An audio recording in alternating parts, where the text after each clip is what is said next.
नमस्कार।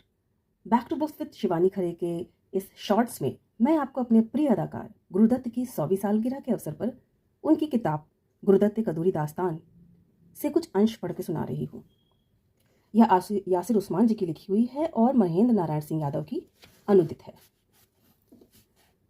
यह बहुत छोटे छोटे अंशों के साथ बनाई गई एक जीवनी है जिसमें फिल्मी जगत के बहुत बहुत सारे नामी कलाकारों ने जिन्होंने उनके साथ काम करने का जिनको अवसर मिला, उनके एनेक्डोट्स का संकलन ही समझ लीजिए और उससे एक जीवनी निकल कर आती है। यह बहुत अच्छी भाषा में लिखी हुई एक पठनीय किताब है। इसमें से छोटा सा एक अंश मैं पढ़ रही हूँ इस समय। जब तुम उदास हो तो नृत्य करो। उदय शंकर के नृत्य केंद्र पर मैंने देखा कि जिंदगी कितनी जटिल है और कितनी सरल भी। गुरुदत्त। अल्मोड़ा तब उत्तर प्रदेश में Uday Shankar India cultural centre में ही गुरुदत्त ने लय, संगीत और छवियों की ताकत की अपनी भावना को ग्रहण किया था। आधुनिक नृत्य के जनक के रूप में लोकप्रिय उदय शंकर का जन्म एक संपन्न बंगाली परिवार में हुआ था। हालांकि उन्होंने नृत्य का औपचारिक प्रशिक्षण कभी नहीं लिया था, लेकिन उन्होंने प्रसिद्ध रूसी बैले डांसर अन्ना पावलोवा के साथ एक दशक में से ज्यादा समय तक काम किया था।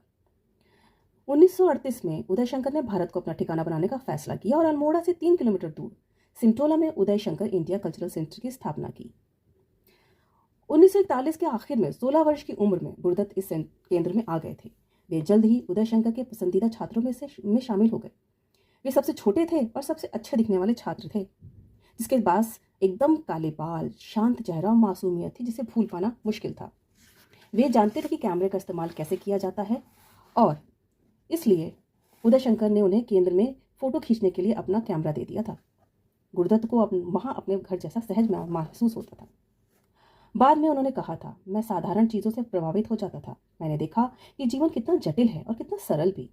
वसंती ने याद करते हुए बताया था, कभी कभी मुझे घबराहट होने लगती थी क्योंकि मुझे नहीं पता था कि गुरुदत्त का भविष्य क्या होगा। उस समय हम पहली बार एक दूसरे से अलग हुए थे। हालांकि वह अपने काम में व्यस्त था और खुश था, लेकिन वह हमारे अलगाव को काफी ज्यादा महसूस करता था।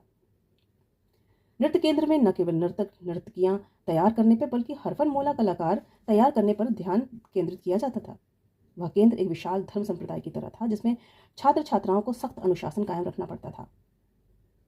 यहीं पर गुरुदत्त ने किसी आकृति को छोटा या बड़ा दिखाने के लिए लाइट का समायोजन करना सीखा। जहां गुरुदत्त अल्मोड़ा में अच्छी तरह से जम गए थे, वहीं कलकत्ता में उनके परिवार को फिर से उजड़ना पड़ा था। पढ़िए गुरुदत्त एक अधूरी दास्तान।